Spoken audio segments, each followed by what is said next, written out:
이번에 실시한 제4차 주민설명회는 참으로 어처구니 없게도 7, 80년대 중 아파트 단지가 연상되는 단지 배치도의 300%가 조금 넘는 용적률로 공공재개발의 사업성마저 불투명하고, 최근에 서울과 수도권에서 시행되고 있는 재개발 아파트 단지들의 특화된 커뮤니티 시설 등의 반영 여부 등은 전혀 없는, 그야말로 왜 공공으로 추진해야 되는지 그 어떤 이유를 찾을 수 없었던 설명이었습니다.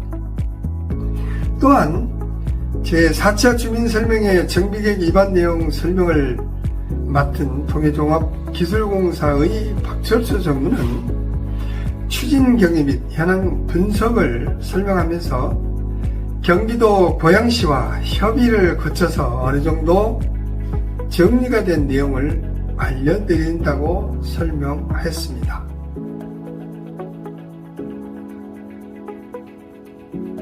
(1년 7월에) 사업 후보지로 선정이 되었습니다.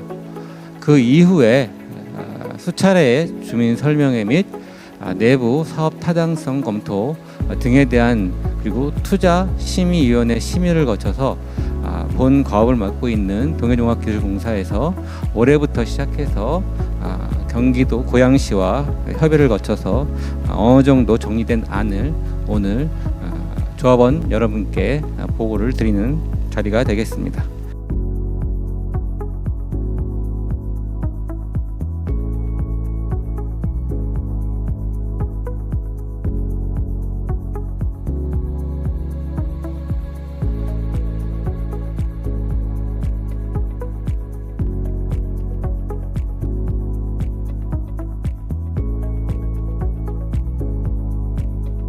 GH에서 11월 3일날 사업 설명회를 한다고 어제 공지를 떼던데. 네네네. 그날 참석하시는 건가요? 아니요, 아직 계획은 없습니다. 계획 안 하고. 네. 그것도 옛날에 3차 때도 말씀 주셨는데, 네. 사전 협의나 확정된 게 있습니까?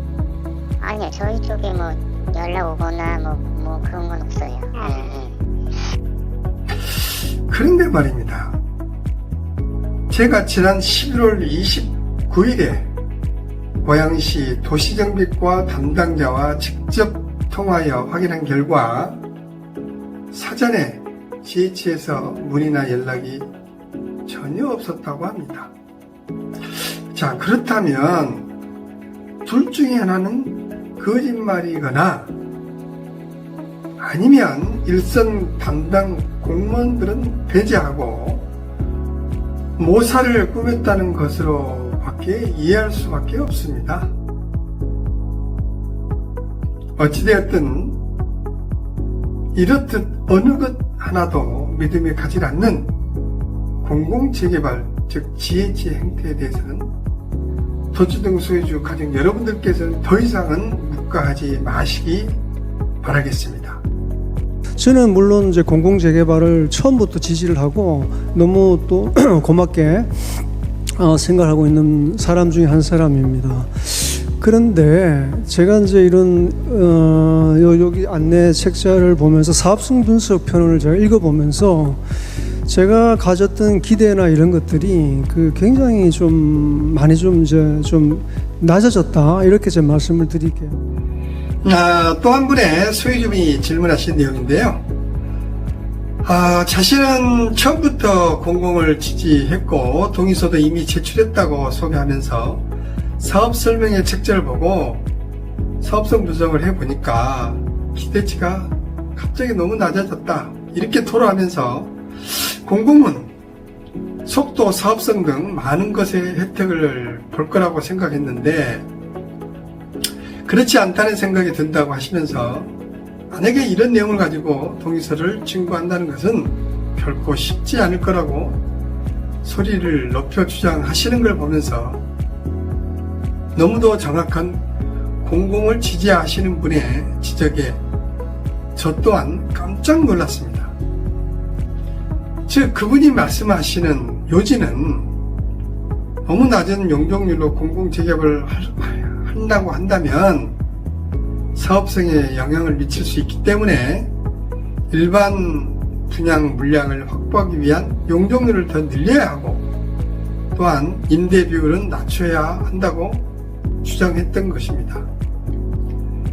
그래서 저희 준비위원회에서도 7구역 단독 역세권 특례 적용을 통한 용적률 상향을 위한 2035 기본계획 조기 변경을 요구하고 고양시 임대 비율을 타 특례시와 유사하도록 12%에서 5%로 낮출 수 있도록 시의회에 요구하는 노력을 지금도 하고 있다는 점 말씀드리겠습니다.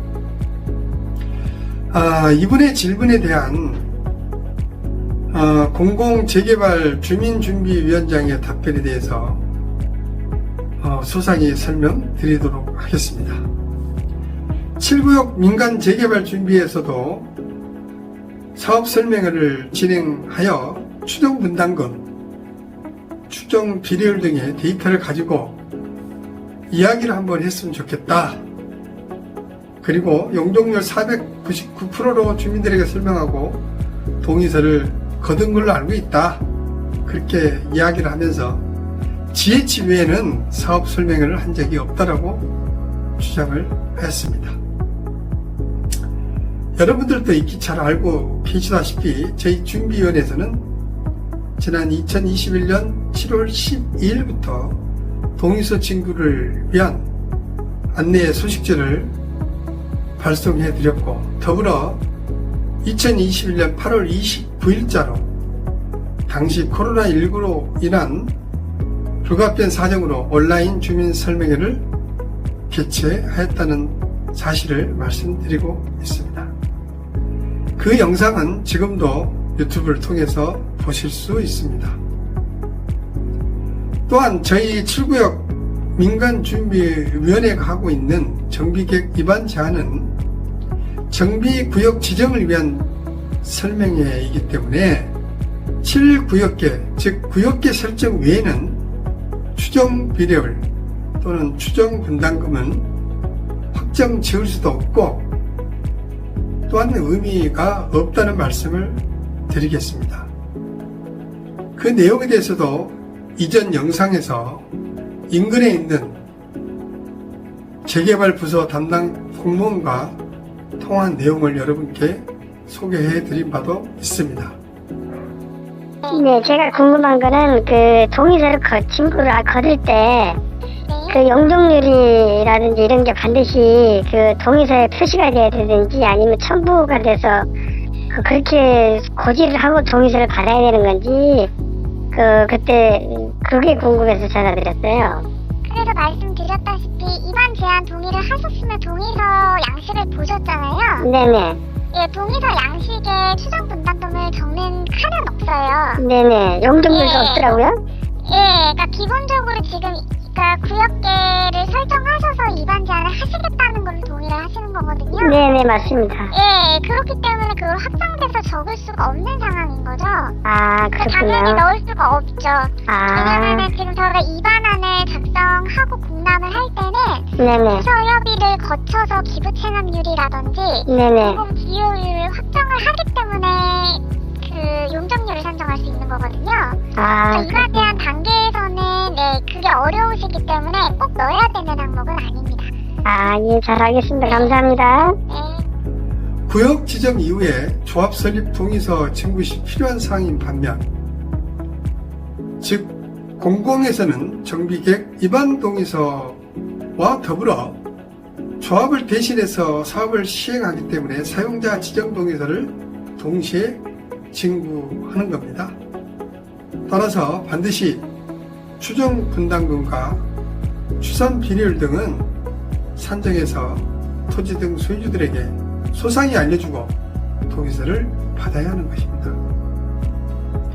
여러분들도 이미 받아보신 안내문에 들어있는 동의서 양식에 보시면 사용자 지정 동의서를 GH에게 동의한다라는 내용들이 들어있는 동의서가 이미 보셨을 거라고 믿습니다.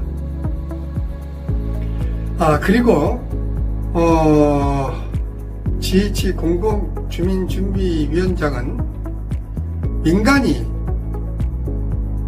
공공보다 좋은 줄 아시죠? 그냥 동의서 써달라고 해서 써주신 거 아닌가요? 라고 주장한 처사는 우리 7구역 주민을 무시를 넘어 정말로 바보로 취급하는 언사에 다시 한번 정중히 사과할 것을 요청합니다. 또한 세 차례 정비계획 위반 제한 과정과 반려 사유에 대해서도 이미 우리 토지등 소유주분들에게는 유튜브 영상을 통해서 아주 자세하게 그 원인과 사유에 대해서 밝혔음에도 불구하고 본인만 모르는 듯 합니다.